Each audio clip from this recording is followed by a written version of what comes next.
Reis, capítulo de número 10, a famosa história da rainha de Sabá. A rainha de Sabá vem visitar a Salomão, diz aqui o nosso título na Bíblia. Essa é uma história muito, digamos assim, comentada na Bíblia, porque o encontro da rainha de Sabá com Salomão é alvo de especulações. Porque, na verdade, aqui, a rainha de Sabá, ela, quando tem o encontro com Salomão, ela vai levar embora uma semente de Salomão. Ela vai engravidar de Salomão e posteriormente dará à luz a um filho, e desse filho nós teremos uma semente, uma descendência de Salomão dentro da África, coisa que na verdade só foi reconhecida pelos israelitas, na verdade nem israelitas, mas sim pelos judeus algumas décadas atrás, de forma que hoje você consegue identificar judeus negros. Mas não foi sempre assim. Isso tem um reconhecimento algum tempo atrás. Esse reconhecimento vem justamente através do descendente de Salomão com a rainha de Sabá. A rainha de Sabá, ela veio do que na época era chamado Reino de Sabá, que encontrava-se naquela ocasião a sudoeste da Arábia. Hoje o antigo reino de Sabá é identificado como o país do Iêmen, país pequenininho ali na região africana. Mas o certo é, dessa história aqui, teve origem os descendentes negros de Salomão. Capítulo 10, verso 1 diz assim: E ouvindo a rainha de Sabá a fama de Salomão, acerca do nome do Senhor, veio prová-lo por enigmas. Veja bem, a questão dos enigmas era costume antigo, oriental e de diversas nações antigas, de propor enigmas ou perguntas difíceis de se responder. Essa prática era comum no mundo antigo e nos paços reais principalmente, porque nas cortes reais, quando se encontravam os grandes chefes de estado, os grandes líderes, os grandes reis, eles se davam a perguntar e a responder todo tipo de pergunta. Era uma espécie de jogo ou competição. Isso servia para pôr à prova o talento e a sabedoria dos governantes. É o que acontece aqui. Só que a rainha de Sabá é uma que, na verdade, faz parte de um grande sistema, que a Bíblia não fala a quantidade, mas certo é que muitos reis da terra vinham a Salomão para testar a sua sabedoria, e com perguntas que ninguém sabia responder. Mas como Salomão tinha um truque na manga, que era justamente um sistema online ali ligado com o Senhor, ele respondia tudo. Verso 2 diz: E veio a Jerusalém com um muito grande exército, com camelos carregados de especiarias e muitíssimo ouro e pedras preciosas. E veio a Salomão e disse-lhe tudo quanto tinha no seu coração. Quer dizer, ela veio carregada de presentes. Salomão cada vez mais rico, não tinha nem para onde guardar tanta riqueza. E ela é o exemplo de muitos que vieram. E ela vem e mostra para ele tudo que tem no coração. Pergunta para ele.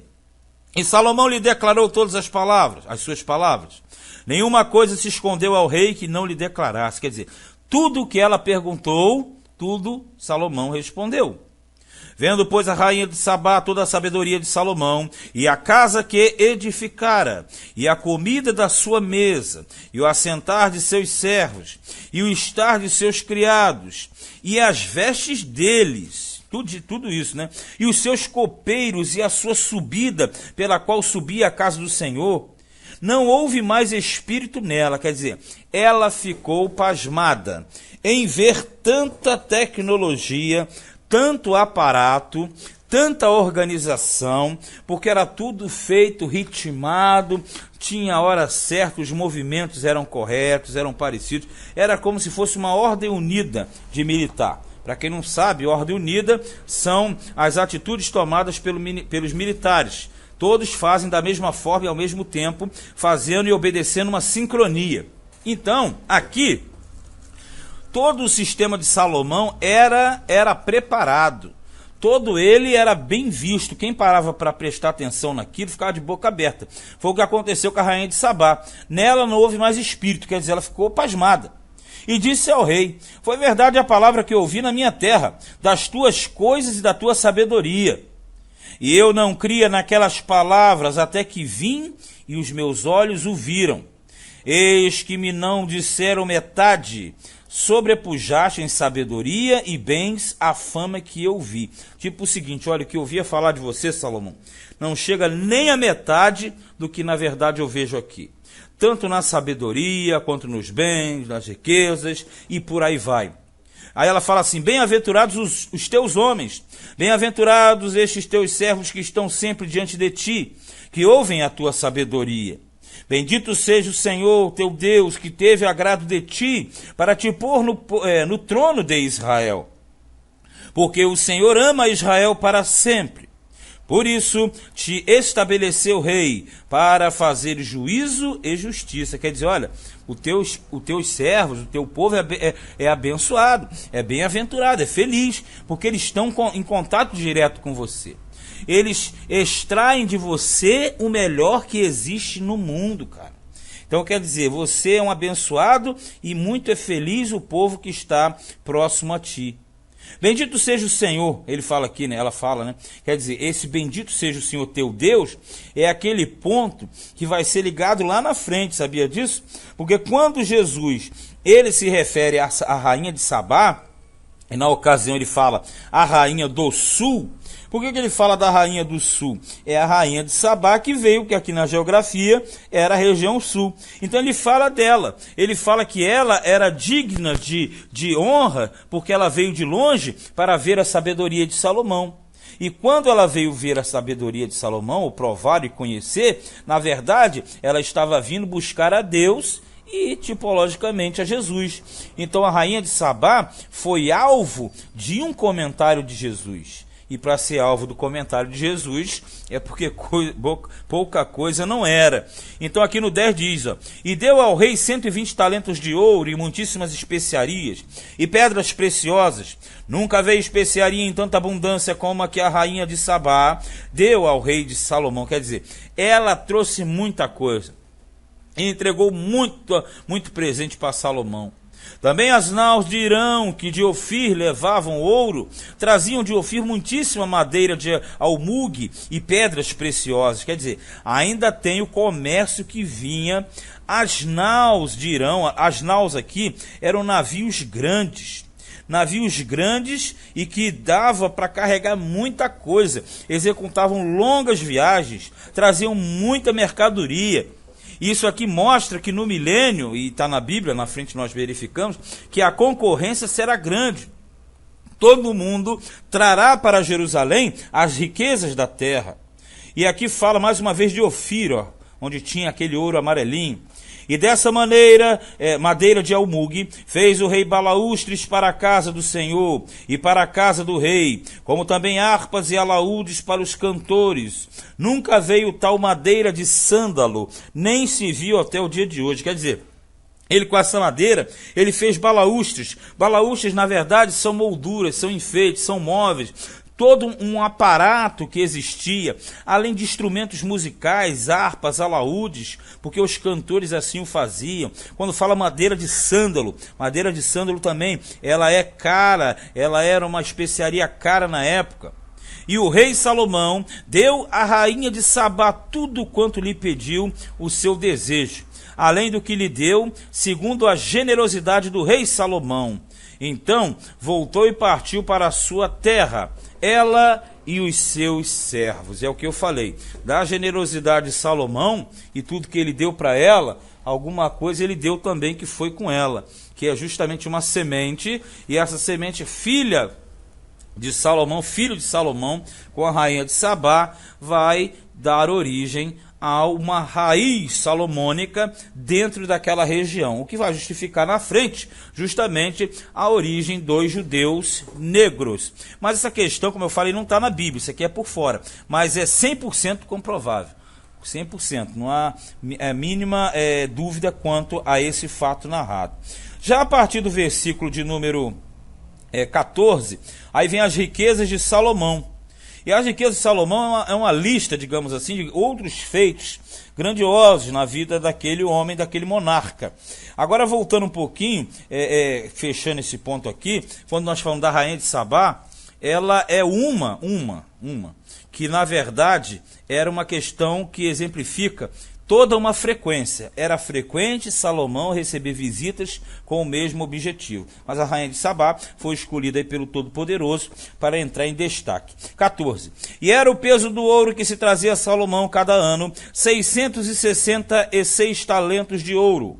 Além dos negociantes e do contrato dos especieiros que traziam especiarias, e de todos os reis da Arábia e dos governadores da mesma terra, quer dizer, todas as alianças políticas que ele possuía, todos os trâmites de exportação e importação de material.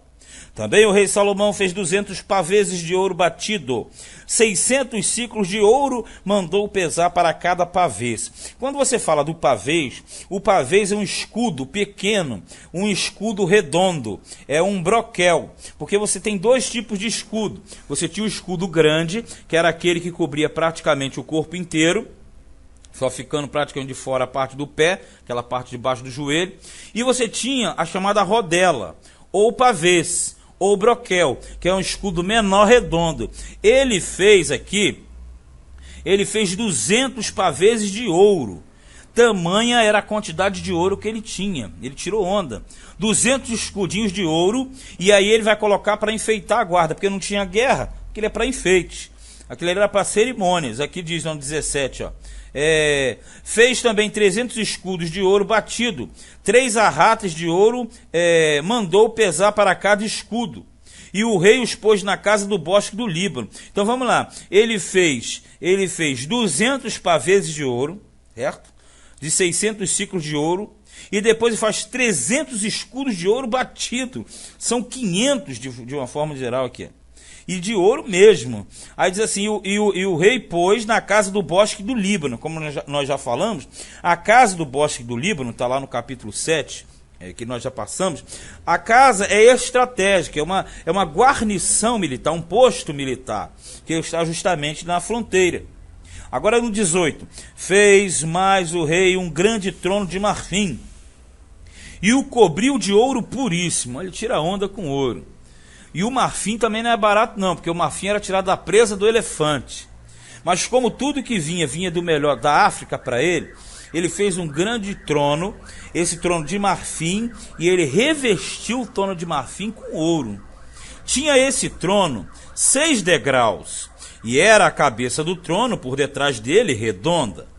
E de ambas as bandas tinha encostos até ao assento, e 2 leões estavam junto aos encostos. Olha só, ele fez o trono de marfim, cobriu de ouro, fez uma plataforma, e naquela plataforma ele colocou 2 leões, um à direita e outro à esquerda.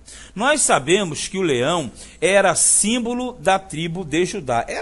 É símbolo da tribo de Judá. Então ele coloca 2 leões, um à direita e outro à esquerda.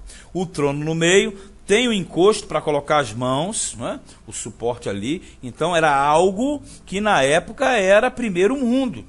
Era alguma coisa inexistente. Aí o que ele vai fazer? Ele faz também 6 degraus. De forma que, para chegar até a base do trono, você tinha que subir 1, 2, 3, 4, 5, 6. Quando você subiu o 6º degrau, para você chegar no 7º, aí você tinha que dar mais um passo. Então vê se você entende. 6 degraus. 6 é o número do homem. É o número da falibilidade. É igual no versículo 14, já percebeu? Quando fala 666 talentos de ouro, é 666. Aí tu vai falar, mas 666 é o número da besta. Sim, mas por que o 666 é o número da besta? Porque é o número da falha, falha e falha. 3 vezes falha, porque o 6 é o número da falhabilidade do homem. Como a besta é automaticamente o anticristo, então vem 666, que quer dizer falho, falho, falho. Então aqui você pega o número 6, então 6 degraus simbolizam um homem, correto? Quando chega no 7º, que era no caso a plataforma, o 7º simbolizava a presença cara a cara com Salomão. Observe isso. Quando você pega a cara a cara, a face, é como se o elemento vem em 6 passos. humanamente falando. O sétimo passo, ele estaria de frente com o próprio Deus. Claro que ali não era o próprio Deus, mas era uma prefiguração do reino milenial.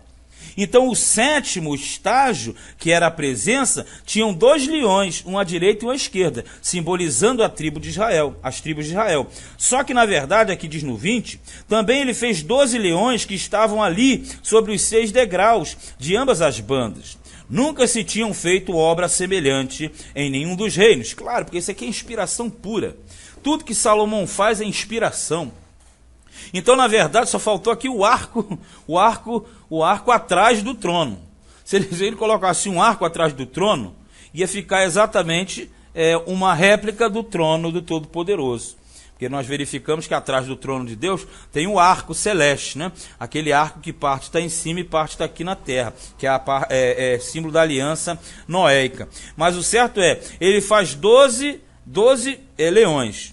Então, como você tem 6 degraus, é um leão de cada lado. Então, 6 degraus vezes 2, 12. Com mais 2 que tem lá em cima, 14. Então, são 12 mais 2, 14. E aqui diz que nenhuma nação da terra possuía obra semelhante. Também todos os vasos de beber do rei Salomão eram de ouro. E todos os objetos da casa do bosque do Líbano eram de ouro puro. Nunca havia neles prata. Olha só, isso é interessante. Ó. Não havia neles prata, porque nos dias de Salomão não tinha estimação alguma. Para você ter uma ideia, era tanto ouro, tanto material de primeira, que a prata perdeu valor. Não tinha mais valor nenhum naquela época. 22. Porque o rei tinha no mar as naus de Tarsis, com as naus de Irão. Uma vez em 3 anos voltavam as naus de Tarsis e traziam ouro, e prata, e marfim, e búzios. Búzios é o mesmo que búzios. E pavões, são plumas. Na verdade, você pega essas embarcações, os navios, as naus de Tarsis, elas vinham carregadas. E Tarsis é identificada atualmente como a região da Espanha, aquela parte ali dos Países Bascos, né? Então, essas naus iam e voltavam, trazendo ouro, prata, marfim, era uma riqueza só. 23. Assim o rei Salomão excedeu a todos os reis da terra, tanto em riquezas como em sabedoria. E toda a terra buscava a face de Salomão. Olha o exemplo do reino messiânico, reino milenial, melhor dizendo. Todos procuram a face de Salomão. No milênio todos procuram a face de Jesus, para ouvir a sabedoria que Deus tinha posto no seu coração. E traziam cada um, por seu presente, vasos de prata e vasos de ouro, e vestes, e armaduras, e especiarias, e cavalos, e mulas, é muita coisa, cada coisa de ano em ano. Também ajuntou Salomão carros e cavaleiros, de sorte que tinha 1.400 carros e 12.000 cavaleiros. Carros aqui são carruagens.